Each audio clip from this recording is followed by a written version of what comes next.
उखाड़ के लाना है समुद्र के समीप और इसकी मथानी बनानी है। मंथन किसका हो रहा है? समुद्र का। अब बड़े बड़े बलवान देवता दैत्य मंदराचल को ललकारते हुए गरजते हुए उखाड़ तो लिया, पर फिर संभाल नहीं पाए। संभाल नहीं पाए तो सैकड़ों देवता और दैत्य चटनी बन गए, इतना बड़ा पहाड़। अब देवताओं ने भगवान का स्मरण किया कि प्रभु शुरुआत से अमंगल शुरू हो गया, और डर गए सब कि अब ये तो घटना इतनी घट गई, इसी में हजारों देवता दैत्य पिस गए तो कैसे काम चलेगा।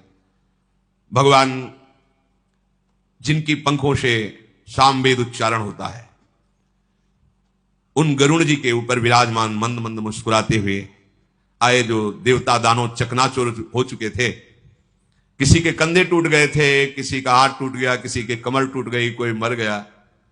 भगवान गरुड़ पर बैठे हुए ही अमृतमयी दृष्टि से देखा, सब स्वस्थ सब जीवित, कर तुम अकर तुम अन्यथा कर तुम। ऑपरेशन नहीं करना पड़ा, हड्डियों का औषधि नहीं लगानी पड़ी।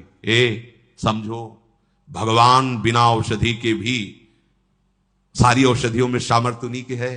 अगर कोई औषधि काम कर रही है तो भगवान की ही सामर्थ्य है। वो आपको, आपके मन को, आपके हृदय को परम शीतल कर देंगे। इसलिए सब औषधियों की औषधि हरिनाम है, विश्वास करो। अमृतमयी दृष्टि से सबको स्वस्थ और जीवित कर दिया। इसके बाद गरुड़ जी को आदेश किया, गरुड़ जी थोड़ा नीचे उतरे। ऐसे ही जैसे कोई कमल का फूल पकड़े, ऐसे भगवान ने मंदराचल को उठाया, गरुड़ जी के एक पंखे पे रख लिया और कहा चलो समुद्र के किनारे सब, और समुद्र के तट पर जाकर मंदराचल को विराजमान किया। भगवान के आज्ञानुसार वासुकी नाग को बुलाया गया और कहा तुम्हें हम वचन देते हैं कि अमृत में तुम्हारा हिस्सा होगा, पर आपको नेति का काम करना पड़ेगा। वासुकी नागों के राजा है, हजारों फलधारी, विशाल काय। वो भी आनंदित हुए और समुद्र मंथन में मंदराचल की नेति, वो रस्सी बनने का काम किया। अब उत्साह सहित मंदराचल को समुद्र में पधराया गया। ऊपर से वासुकी नाग की नेति बनी। समुद्र मंथन आरंभ किया गया। भगवान ने देवताओं को इशारा किया, हमारे साथ आओ। वो वासुकी नाग के मुख को की तरफ असुर लोग हट गए, बोले हमको तुम इतना नीच समझते हो कि सांप की पूंछ पकड़ेंगे, नहीं होगा समुद्र मंथन। भगवान यही चाहते थे। भगवान ने कहा नहीं, आप अगर आपको ऐसा लगता है चलो सब पूंछ पे चलो, क्योंकि जब मंथन होगा तो भारी विषाग्नि निकलेगी वासुकी नाग के मुख से। असुर स्वभाव के जो होते हैं ना, उनको यही, अगर उनका मंगल भी चाहो ना तो उनको अमंगल ही अच्छा लगता है। उन्होंने कहा कोई हम ऐसे वैसे नहीं है कि हम सांप की पूंछ पकड़े, तुम आगे रहो हम पीछे, नहीं समुद्र में। भगवान ने कहा आइए आइए आइए पकड़िए, और देवता उसका काम बन गया, चलो पूंछ की तरफ चलो। अब देवताओं ने पूंछ की तरफ और असुर मुख की तरफ, लक्ष्य है अमृत प्राप्ति, समुद्र मंथन प्रारंभ किया। लेकिन जेव ही घुमाया तो मंदराचल धसने लगा। फिर भगवान से कदम कदम पर भगवान की जरूरत है भगवत प्राप्ति के लिए। चाहे जितने बड़े तपस्वी, साधना, ज्ञानी, बैरागी कोई भी हो, बिना भगवान के, चाहे उन्हें गुरुदेव भगवान बोलो, चाहे भगवान बोलो, बातें उनके बिना कृपा प्रसाद के, ये तो अमृत है सृष्टि का, वो तो ज्ञानामृत है, प्रेमामृत है, उसकी प्राप्ति कैसे हो सकती है? सब कुछ ठीक, मंथन प्रारंभ, मंदराचल धसने लगा। अगाध समुद्र। भगवान का चिंतन किया, भगवान की प्रार्थना की कि प्रभु कृपा करके अब तो सहयोग करो, नहीं तो सब किया कराया। सबके मुंह में उदासी छा गई। भगवान ने तुरंत एक विशाल काय कच्छप का रूप धारण किया। सत्य संकल्प भगवान की इच्छा करते ही 1,00,000 योजन की पीठ है जिनकी, 4,00,000 कोस तक कच्छपावतार भगवान का, 1,00,000 योजन की फैली, 1,00,000 योजन प्रस्तारिणा द्वीप युवा परो महान, मानो कोई बहुत बड़ा द्वीप प्रगट। 4,00,000 कोस, 1,00,000 योजन, 4,00,000 कोस भगवान की पीठ थी, कच्छप भगवान। सबके देखते देखते मंदराचल के नीचे चले गए। मंदराचल से मानो जैसे पीठ में कोई खुजली करे, ऐसे ऐसे कच्छप भगवान को खुजली सी लगी और आराम करने लगे। मंदराचल की अब तह मिल गए, कच्छप भगवान की पीठ पर मंदराचल। अब तो मंदराचल को घुमाना प्रारंभ किया गया। समुद्र मंथन संपन्न करने के लिए असुरों में भगवान आसुरी शक्ति के रूप में, देवताओं में दैवी शक्ति के रूप में, वासुकी नाग में निद्रा के रूप में, नीचे कच्छप के रूप में, ऊपर सहस्त्राव रूप रख करके पकड़े हुए सबसे ऊपर चोटी पे, ये किसी को पता नहीं। पूरा का पूरा मंथन भगवान ही से हो रहा है। इसीलिए कहते हैं अहंकार मत करो, साधना तुमसे नहीं, भगवान करा रहे हैं। बात को समझो। लग रहा है कि देवता और दैत्य कर रहे हैं, शुरू से अभी तक देख लो, सलाह देने वाले, मार्ग बताने वाले, व्यवस्था करने वाले, और अमृत का हरण भी होगा तो वो भी छुटा के तुम्हें पिलाने वाले। अगर भगवान श्री हरि का आश्रय नहीं लिए तो ये तो प्रकृति के मंथन से, प्राकृतिक ही तो है समुद्र, और यहां ज्ञान समुद्र के मंथन से प्रेमामृत का पान करना है। इनमें बिना जगत गुरु श्री कृष्ण के कौन विजय प्राप्त कर सकता है? बोले इसमें गुरु की क्या आवश्यकता है? तो चल के देख लो, मिल जाए तो बता देना आके। आज तक किसी को मिला हो, इतिहास साक्षी हो तो बता देना। बिना गुरु का आश्रय लिए, और वो गुरु भगवान ही है। भगवान गुरु, गुरु भगवान। अब समुद्र मंथन बड़ी दृढ़ता से प्रारंभ हुआ। जेवी समुद्र मंथन प्रारंभ हुआ, वासुकी नाग के मुख से विष उगलना प्रारंभ। हाथ देवता सुरक्षित है पूंछ की तरफ, दैत्य झुलस रहे हैं। देवताओं की तरफ देख रहे हैं तो हल्की हल्की फुहारें आ रही हैं शीतल। क्यों? भगवान के जिस पक्ष में है उनके पक्ष में हो ना, तो वहीं विष की ज्वाला और वहीं शीतल फुहारें।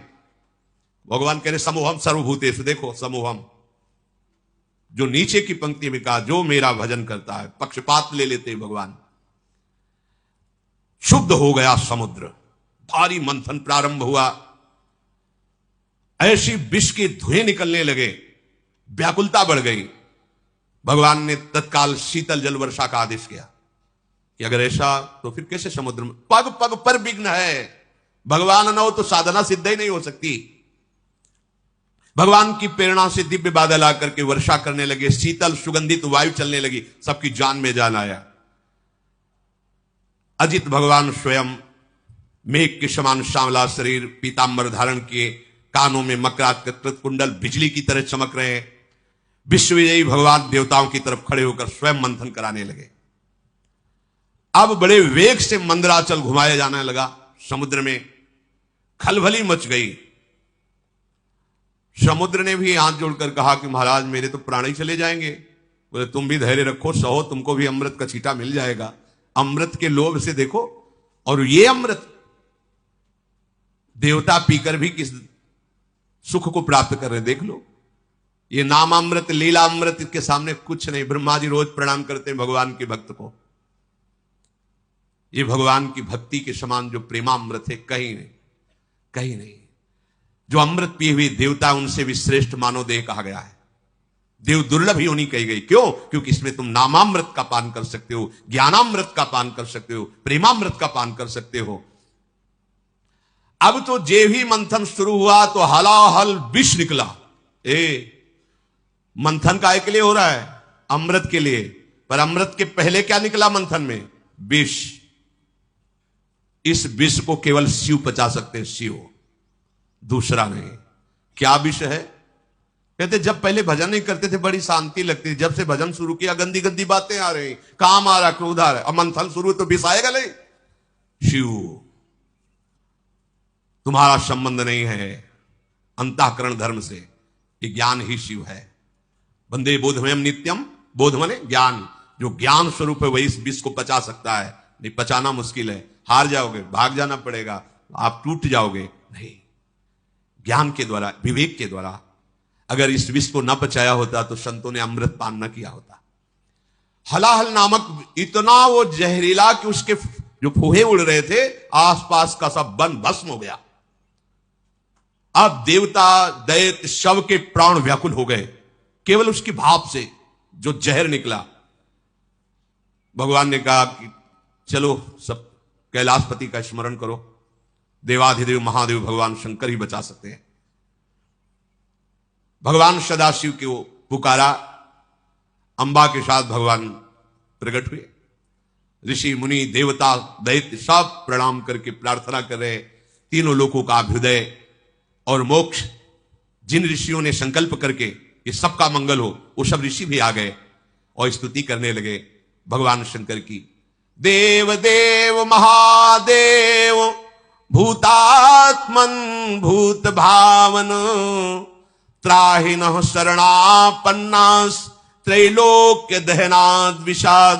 हे देवताओं के भी आराध्य देव, देवाधिदेव महादेव, अब आप ही समस्त प्राणियों की रक्षा कर सकते हो। हम सब आपकी शरण में आए हैं। ये त्रिलोकी को भस्म कर देगा विष। अगर इस विष को नहीं पचाओगे तो स्थूल सूक्ष्म कारण तीनों इस विष से व्याप्त हो जाएंगे। जिस काम के लिए ये मंथन शुरू हुआ था साधना का, वो काम पूरा नहीं हो पाएगा। इस विष को पचाना ही होगा, शिव रूप होकर, जीव रूप होकर नहीं। देहाभिमानी जीव, अंतःकरण धर्म का दृष्टा शिव। अंतःकरण पर काम आदि का वेग आ रहा है, ना कि मेरे में। अगर ये ज्ञान नहीं रखोगे, हमारा मन ऐसा, हमारा मन ऐसा, ढो मन की सारी बातें, उसी में फंसे रहो। मन थोड़ी तुम हो, अंतःकरण में स्फुरित हो रहा, तुम उसको देख रहे हो। उसकी गंदी बातें मत स्वीकार करो, मत उसको सपोर्ट करो, जीत जाओगे। इस त्रिलोकी को भस्म करने वाले उग्र विष से आप हमारी रक्षा कीजिए। भगवान शंकर से जब स्तुति की समस्त लोकपालों ने, प्रजा का संकट देखकर अकारण करुणा करने वाले भगवान शंकर ने अपनी प्रिया अंबा सती जी से कहा, देवी देखो तो बड़ा संकट उपस्थित हुआ इनके ऊपर। यद्यपि लालसा थी अमृत की, निकला पहले विष। और सिद्धांत भी है, यद तज्ञे विषम्युत परिणामे अमृतोपमम। ये विष जैसा लगता है, 2 बजे उठना और फिर दिनचर्या करना, ब्रह्मचर्य से रहना, भजन की भावना में डूबना, किसी से कोई भी व्यवहार नहीं, मनोरंजन नहीं, ये सब विष जैसा लगता है। इसका परिणाम अमृत होगा। अब मेरा कर्तव्य बनता है कि मैं इन्हें निर्भय कर दूं। सबकी रक्षा करना सामर्थ्यशालियों की सामर्थ्य का प्रयोग है। सज्जन पुरुष अपने क्षणभंगुर प्राणों की भी बलि देकर दूसरे की रक्षा करते हैं। देखो, कोई भी कार्य करने के पहले अपनी अर्धांग से अनुमति लेना ही चाहिए। यहां प्रमाण दे रहे हैं जगत गुरु भगवान शिव। सती जी से कह रहे कि अब हमारे इनकी रक्षा करने आप आदेश कीजिए, आप सहमति दीजिए। उनके ऊपर कृपा करना ही है, और इस कृपा से मुझे पता है कि मुझे श्री हरि का प्रेम प्राप्त होगा, क्योंकि श्री हरि के ही द्वारा प्रेरित ये कार्य हो रहा है। चराचर जगत में जब श्री हरि प्रसन्न हो जाते हैं तो फिर उसको और कुछ प्रसन्न करना बाकी नहीं रहता किसी के लिए। मैं इस विष का भक्षण करूंगा। विश्व के दाता, जीवन दाता भगवान शंकर जब सती जी से ऐसा कहा तो सती देवी ने उस प्रस्ताव को पास किया। हाँ ठीक है भगवान, आप जगत अम्बा है ना, जगत मंगल के लिए, और अपने प्रभु का वो सामर्थ्य भी जानती है। भगवान ने उस विष को आकर्षण किया, खप्पर में पूरा विष,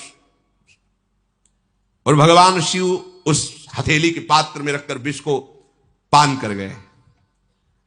बड़ा प्रभावशाली था, इसलिए हृदय में नहीं जाने दिया, बाहर नहीं रहने दिया, ये गले में रोक लिया। हलाहल विष उसने प्रभाव दिखाया, पूरा कंठ श्याम वर्ण का हो गया।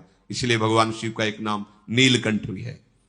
जिस समय भगवान शिव विष पी रहे थे तो उससे एक छोटा सा एक विष की बूंद गिरी। उसी से जितनी जहरीली औषधियां, जहर और सर्प बिच्छू आदि जो जहरीले जंतु, उसी जहर से हुआ। अगर पूरा जहर होता तो क्या होता? सब भस्म हो जाता त्रिभुवन। भगवान शिव ने उसे गले में रोक लिया। फिर मंथन प्रारंभ हुआ। आगे की चर्चा है। यह समुद्र मंथन है। बिना हृदय मंथन किए भगवत प्राप्ति के अमृत पद को कोई प्राप्त नहीं करता।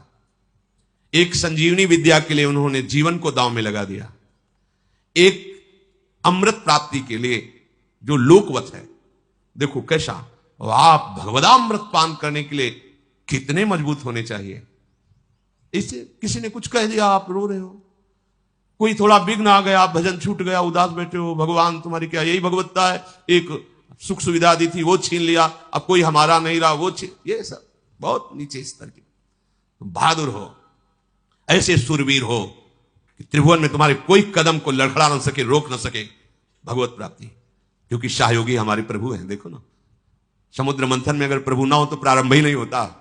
ऐसे ही तुम्हारे भगवत प्राप्ति को अगर प्रभु स्वीकार न किए होते तो प्रारंभ ही नहीं होता। यही सर आवत अति कठिनाई राम कृपा बिनु आई न जाई, गृह कारज नाना जंजाला, ते दुर्गम शैल विशाला। पहाड़ जैसे हैं ये घर परिवार के मोह ममता, इसको जो लांघ कर तुम आए हो ना, तो हरि ने तुम्हें घसीटा है। वही अमृत पद तक सहयोग करते हैं और वही अमृत पद के रूप में मिलते हैं। इसलिए साधक को कहा जाता है कर्ता भाव छोड़ो। ये मत सोचो कि आप कुछ कर रहे हो, आपसे प्रभु करा रहे हैं। जैसे समुद्र मंथन में सब कुछ प्रभु कर रहे हैं। मंदराचल लाने वाले, सलाह देने वाले अर्थात प्रेरणा करने वाले, फिर मंदराचल को लाने वाले, फिर मंदराचल को रोकने वाले, फिर ऊपर से मंदराचल को दबाने वाले, वासुकी नाग में निद्रा के रूप में, देवताओं में दैवी शक्ति के रूप में, असुरों में आसुरी शक्ति के, वही सब रूप में कर रहे हैं। हमारे जो भी भागवतिक साधना होती मेरे प्रभु मेरे हृदय में बैठकर करा रहे हैं। कर्ता भोक्ता भाव नष्ट हो जाएगा, अमृत पद की प्राप्ति होगी। भगवान ही इस विषैले काम क्रोधादि से हमारे को बचाते हैं, अपनी सामर्थ्य नहीं। कभी किसी को अहंकार नहीं करना चाहिए। यदि जितेंद्रिय हो, धर्म से चलते हो, भजन कर रहे हो, तो भगवान की कृपा से कर पा रहे हो। अगर उनकी कृपा का छत्र हट जाए तो अभी आपको दिखाई देगा कुछ नहीं हो, कुछ नहीं हो। जहां कहीं किसी बड़े महात्मा को कभी ऐसा लगा तो भगवान ने अनुभव करा दिया। जैसे देवर्षि नारद जी बहुत बड़े महापुरुष हैं, काम विजयी, जरा सा लगा तो आपने चरित्र सुना। दुर्वासा जी बड़े महान महात्मा है, कोई साधारण थोड़ी, भगवत स्वरूप है, लेकिन जरा सा अहम आ गया तो देखा त्रिभुवन में भागे घूमे। अगर कहीं किसी को कोई भी विभूति नजर आती है अपने में, तो भगवत कृपा को देखो, अहंकार मत करो, क्योंकि वास्तविक भगवत कृपा से ही मार्ग चला जाता है। शिष्य चर्चा के श्री राधा वल्लभ लाल।